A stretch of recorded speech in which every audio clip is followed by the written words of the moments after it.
Benih Rahasia Sang Pewaris episode 84. Saat ini, Firdaus sedang menunggu Livi di luar restoran, dan ketika dia menyadari kedatangannya, dia menuntunnya menaiki tangga menuju ruang makan utama. Ia dibawa ke ruang makan pribadi tempat Kenzo sudah duduk dan menunggunya. Livi menelan ludah dan merasakan telapak tangannya berkeringat. Pada saat yang sama, ia dengan gugup menyibakkan rambutnya ke bahunya sambil menilai pria itu dengan malu-malu. Setelah duduk, ia bertanya, "Tuan Muda Kenzo, bolehkah saya tahu mengapa Anda meminta bertemu dengan saya hari ini?" Firdaus pergi untuk memberi mereka privasi, dan begitu pintu tertutup, Kenzo menggeser kartu bank ke seberang meja dan berkata kepadanya, "Nona Livi, ada 2 miliar di kartu ini. Yang perlu Anda lakukan hanyalah menjawab pertanyaan saya, dan uang itu akan menjadi milik Anda." Livi tercengang saat dia ternganga melihat kartu di depannya. 2 miliar adalah tawaran yang menggiurkan, dan dia mengerjap untuk tersadar dari lamunannya. "Apa yang ingin Anda ketahui, Tuan Muda Kenzo? Kamu harus berjanji untuk menjawab semua pertanyaanku dengan jujur," katanya sambil menatapnya dengan serius. Kekecewaan melandanya saat itu. Apakah aku terlalu berlebihan tentang undangan makan siang itu? Apakah dia tidak mengajakku makan bersamanya karena dia menyukaiku? Namun, ketika Livi melirik kartu bank itu, pikiran memiliki 2 miliar di sakunya menenangkannya. Bagaimanapun, itu cukup untuk bertahan lama. Dia mengangguk dan berkata, "Silakan, Tuan Muda Kenzo." Kenzo menatapnya dengan pandangan muram dan bertanya, "Pertanyaan pertama, apakah kamu tahu nama pria yang menyerang Shira 5 tahun lalu?" Jantung Livi berdebar kencang. Ternyata, Kenzo datang ke sini hanya karena ingin tahu tentang masa lalu Shira. Dengan nada sinis, dia menjawab, "Kenapa kamu tidak bertanya pada kakakku? Aku yakin dia tahu lebih banyak daripada siapapun tentang detail malam itu. Jika kau memang tidak berniat memberiku jawaban yang kuinginkan, maka aku tidak akan membuang-buang waktumu lagi," kata Kenzo, tidak ingin tinggal di sana dan mendengarkan seseorang berbicara buruk tentang Shira. Dia mengulurkan tangan untuk mengambil kembali kartu itu, tetapi saat itulah Livi panik dan berteriak, "Baiklah, baiklah, aku akan memberitahumu. Aku akan memberitahumu apapun yang ingin kau ketahui, Tuan Muda Kenzo." Kenzo berhenti sejenak dan melepaskan tangannya dari kartu itu. Uang adalah kunci untuk membuat seseorang serakah seperti Livi mau terbuka. "Aku ingin kau menceritakan semua yang kau ketahui tentang apa yang terjadi malam itu," perintahnya. Dia tahu bahwa Livi tidak akan menyerah pada kartu bank itu. Meskipun Livi tahu bahwa insiden di Blacksun Club telah direncanakan dan diatur oleh Nindya, hal itu tidak mengubah fakta bahwa dia adalah kaki tangannya. Tidak mungkin dia bisa menyangkal keterlibatannya dalam semua kejadian itu, jadi setelah berpikir sejenak, dia berkata, "Pada malam kejadian itu, Nindya dan aku sedang nongkrong di klub, tetapi saat itulah salah satu rekan kerja pria kami memutuskan untuk mendekatinya. Dia menelepon kakakku karena panik agar dia menjemput kami, tetapi kami menunggu cukup lama hingga mengira Shira tidak akan datang sama sekali. Namun, tepat saat kami hendak pergi, Shira tiba-tiba berlari keluar dari klub dengan pakaiannya yang acak-acakan, dan begitulah kami mengetahui bahwa dia telah diserang." Tangan Kenzo mengepal di atas lututnya sambil menekan, "Seperti apa rupa bajingan itu? Apa kau tahu apa pekerjaannya?" "Entahlah. Terakhir ku dengar, dia seorang pendamping pria. Lagi pula, kau tahu bagaimana klub bisa menjadi gaduh dan kacau. Jadi bukan berarti aku akan memperhatikan latar belakang seseorang, kata Livy, tetapi cara dia mengedipkan matanya memberitahu Kenzo bahwa dia berbohong. Melihat bahwa Livy tidak jujur, Kenzo pun bertanya, beritahu aku waktu dan tempat kejadiannya. Aku tidak begitu ingat waktunya, tapi aku tahu kejadiannya di Black Sun Club. Mendengar ini, jantung Kenzo berdebar kencang. Black Sun Club, di sanalah Nindya dan aku. Kenzo tersadar dari lamunannya dan mendesak, kau yakin itu Black Sun Club? Aku yakin, jawabnya tegas. Mengenai apa yang terjadi malam itu, aku tidak begitu ingat. Kali ini Livy tidak berbohong. Kenzo melanjutkan untuk mencari informasi lebih lanjut dengan bertanya, apakah kamu ingat pakaian musiman apa yang kamu kenakan? Kamu pasti ingat itu. Livy berpikir keras dan berkata, aku rasa kami mengenakan pakaian musim panas kami. Apakah Anda punya pertanyaan lagi, Presiden Wiharja? Mengapa kau tidak menelepon polisi dan mengajukan pengaduan atas nama Shira setelah dia diserang malam itu? Kau seharusnya keluarganya, bukan? Dia terdengar seperti menuduh Livy. Livy mengerutkan bibirnya dan bergumam, bukan berarti kita yang menyebabkan hal seperti itu terjadi padanya.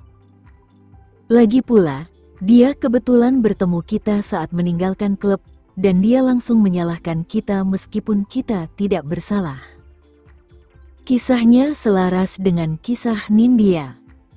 Mereka tidak pernah mengaku kepada Shira saat dia berhadapan dengan mereka 5 tahun lalu bahwa merekalah yang menjebaknya. Kenzo, di sisi lain, memiliki ekspresi muram di wajahnya. Livy telah memberinya petunjuk baru yang belum pernah ia temukan sebelumnya, yaitu Black Sun Club. Ini adalah klub yang sama tempat ia dan Nindya bertemu 5 tahun lalu. Ia bertanya-tanya apakah ini semua hanya kebetulan, dan jika memang begitu, ia ingin tahu kronologinya. Apakah itu saja pertanyaan yang Anda miliki untukku, Tuan Muda Kenzo? Tanya Livy, menariknya keluar dari pikirannya. Apakah kamu yakin tidak tahu apapun tentang pendamping pria pada malam itu 5 tahun lalu? Aku bersumpah aku tidak tahu sedikit pun tentang dia, tegasnya. Juga, aku berani bertaruh bahwa Shira masuk ke ruangan yang salah dan dipermainkan olehnya. Rupanya, dia seorang maniak yang hampir menyiksa adikku sampai mati. Livy sengaja mengatakan ini. Sama seperti Nindya, dia ingin menanamkan kesan buruk Shira ke dalam pikiran Kenzo. Kemarahan memuncak dalam diri Kenzo saat mendengar ini. Jika dia tahu siapa bajingan itu, dia pasti akan menyingkirkannya dari muka bumi. Cukup sudah, gerutunya sambil menggertakkan gigi. Dia tidak ingin duduk di sini lebih lama lagi dan mendengar komentar pedas Livy tentang Shira. Kau boleh pergi sekarang. Livy mengambil kartu bank itu, namun tatapannya melirik penuh harap pada pria elegan yang duduk di seberangnya saat dia berkata tanpa malu, Tuan Muda Kenzo, aku hanya ingin kau tahu bahwa aku sangat menyukaimu, dan aku akan melakukan apapun yang kau minta jika itu yang kau inginkan. Pada saat itu, Kenzo menatapnya dengan tatapan tajam yang mengancam akan mengirisnya. Livy begitu terintimidasi oleh ini sehingga wajahnya memerah dan dengan cepat menjelaskan, yang aku maksud adalah Anda dapat mengajukan pertanyaan lain yang mungkin Anda miliki, Presiden Wiharja. Saya akan dengan senang hati membantu. Setelah itu, dia berbalik untuk meninggalkan ruangan seperti seseorang yang akan lari dari bahaya. Gila. Kalau tatapan bisa membunuh, aku pasti sudah mati 100 kali, pikirnya sambil merinding. Yang lebih penting, Dia telah melihat betapa rendahnya penampilannya di mata Kenzo yang bening dan berwarna obsidian. Dia tinggi dan perkasa seperti dia terlahir untuk menjadi seorang yang dimuliakan, dan apa yang baru saja dia katakan pada Kenzo pada dasarnya membuatnya tidak berharga. Setelah Livy pergi, Kenzo memanggil Firdaus ke ruangan dan berkata, "Ambil semua rekaman keamanan dari 5 tahun lalu di Black Sun Club." Dia bertekad untuk mencari tahu siapa bajingan itu, dan ketika dia berhasil, dia akan membuat bajingan itu membayar tanpa pernah membiarkan Shira mengetahuinya. Di Amor, Bella mendapat telepon dari Ruben, yang berkata di telepon lain, "Aku butuh bantuanmu untuk memancing Shira keluar." Anak buahku siap melaksanakan rencananya. Mata Bella berbinar penuh harap saat ide cemerlang tiba-tiba muncul di kepalanya. Sambil mengangguk, dia menjawab, "Aku tahu apa yang harus kulakukan." Dia menutup telepon, bangkit dari tempat duduknya, dan menuju ke kantor Rianita. "Direktur, aku seharusnya bertemu klien, tetapi aku khawatir aku memiliki terlalu banyak pekerjaan yang harus dilakukan saat ini. Bisakah kamu meminta Shira untuk menerima pesanan sebagai gantinya? Dia mungkin sedang sibuk. Kenapa kamu tidak mencari orang lain saja?" saran Rianita. Namun, peluang kita untuk mendapatkan kesepakatan lebih besar jika dia menerima pekerjaan itu. Klienku adalah seorang wanita muda dari keluarga yang sangat kaya, dan dia datang ke Amor hanya karena dia mendengar banyak hal tentang Shira. Rianita merenungkan hal ini sejenak. Ia lalu menjawab, "Aku akan bicara dengan Shira dan mendengar apa yang akan dikatakannya. Jangan bilang padanya kalau akulah yang merekomendasikannya. Shira dan aku memang tidak akur akhir-akhir ini," kata Bella untuk memperkuat penyamarannya. "Baiklah. Aku akan meminta nama klien dan alamat tempat yang dijadwalkan bertemu dengannya." Bella segera menelepon Ruben untuk meminta alamatnya. Ketika Rianita sudah mendapatkan nama dan alamatnya, ia menelepon nomor kontak yang diberikan untuk konfirmasi. Orang yang menjawab panggilan itu adalah seorang gadis yang menjelaskan bahwa ia menginginkan kesepakatan yang sangat pribadi di mana desainer akan menemuinya di suatu tempat di luar gedung perusahaan. Berbagai jenis bisnis yang tersedia di pasaran saat ini terkunci dalam persaingan yang ketat, dan dengan anggaran klien sebesar 10 miliar, Rianita tidak ingin membiarkan kesepakatan ini gagal. Karena itu, ia bergegas ke kantor Shira dan mendapati gadis itu melamun setelah kehilangan semangat untuk bekerja. Setelah mendengar tentang klien dan anggaran yang diberikan kepadanya, Shira setuju dan berdiri di belakang mejanya. Ia kemudian mengumumkan, "Kalau begitu, aku pergi dulu." Dia pikir dia butuh udara segar dan perubahan lingkungan. Rianita mengangguk. "Aku sudah membuat perjanjian dengan gadis itu mengenai waktu dan lokasi. Kenapa kamu tidak mengajak Vina saja? Selain itu, berhati-hatilah di jalan." "Mengerti," jawab Shira. Dia selalu paling antusias dalam pekerjaannya. Setelah Shira meninggalkan kantor, Bella kembali ke kantor Rianita dan bertanya apakah Shira sudah keluar. Setelah mendengar Shira hendak keluar dari tempat parkir, Bella segera menelepon Ruben dengan gembira. Sementara itu, Shira tidak menyadari bahaya yang menunggunya. Bella yakin bahwa ia bisa menyingkirkan gadis yang menyebalkan itu pada akhir hari, sehingga ia punya waktu untuk masuk ke dalam kehidupan Kenzo dan menghiburnya saat ia berduka atas kematian Shira yang terlalu dini, dan berhasil memenangkan hatinya dengan kebaikannya. Sementara itu, Shira dan Vina keluar dari gedung perusahaan. Selama perjalanan, Shira menelepon klien yang dimaksud dan mengonfirmasi bahwa mereka akan bertemu di sebuah kafe untuk menanyakan detail pesanan. Sepanjang perjalanan, ia dan Vina terus bergurau untuk menghabiskan waktu, dan memang, tak lama kemudian satelit navigasi memberitahu mereka bahwa mereka sudah dekat dengan kafe.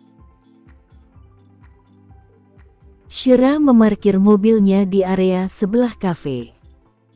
Hanya ada satu tempat parkir yang tersedia, dan Shira harus mundur ke sana. Saat ia mundur, ia tidak melihat pria-pria di dalam mobil van hitam di kedua sisi mobilnya. Ini semua adalah taktik Ruben. Ia telah mengatur agar anak buahnya memenuhi sebagian besar tempat parkir, dan hanya menyisakan tempat khusus ini. Shira dan Vina baru saja mengambil tas mereka dan keluar dari mobil ketika pintu kursi belakang mobil terbuka. Tanpa peringatan, masing-masing gadis itu diseret ke dalam mobil van hitam yang paling dekat dengan mereka. Para pria yang melakukan ini bergerak begitu cepat sehingga mereka tidak memberi kesempatan kepada kedua gadis itu untuk berteriak minta tolong. Tak lama kemudian, para penculik keluar dari tempat parkir dengan satu mobil van di depan mobil van lainnya. Dua pria kekar menahan Shira di kursi belakang sementara mereka buru-buru mengikat pergelangan tangan dan kakinya. Setelah itu, mereka memasukkan kain ke dalam mulutnya agar Shira tidak melawan atau protes dengan cara apapun yang dapat dipikirkannya. Ketakutan dan keterkejutan tampak di matanya. Dia seharusnya bertemu klien, dan dia tidak mengerti bagaimana dia bisa disergap dengan sengaja, lalu diculik. Bagaimana dengan Vina? Apa yang akan terjadi padanya? Pada saat yang sama, dia memikirkan putranya.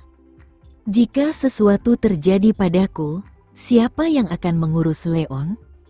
Hal ini membuatnya melawan dengan keras, tetapi pada saat itu, pria di sebelahnya mengeluarkan jarum suntik dan menyuntikkan sesuatu ke lengannya. Efek obat itu langsung bekerja dan membasahi tubuhnya, membuatnya lemah. Akhirnya, dia merasa pikirannya yang sadar mulai tenggelam dalam kegelapan. Ketika kedua van itu pergi, sebuah SUV hitam membuntuti mereka, dan di dalamnya ada pengawal Kenzo. Mereka mengikuti salah satu bawahan Ruben, dan tidak pernah menyangka akan menemukan insiden penculikan. Lebih penting lagi, kamera dashboard di mobil berhasil menangkap pandangan penuh para penculik dan korban mereka. Saat ini, pengawal di kursi penumpang sedang meninjau rekaman itu. Dia berhenti sejenak saat memperbesar wajah wanita itu.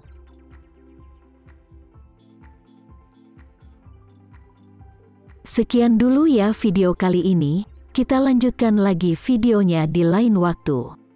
Oh iya, bagaimana menurut kalian? Semoga bisa sedikit menghibur kalian semua. Untuk teman-teman yang baru nonton, jangan lupa subscribe ya, hehehe. Dan kalau teman-teman ada yang ingin gabung langganan, bisa langsung gabung saja untuk dapat fitur yang menarik dan sedikit membantu Mimin. Terima kasih banyak sudah menonton, sampai jumpa lagi, bye.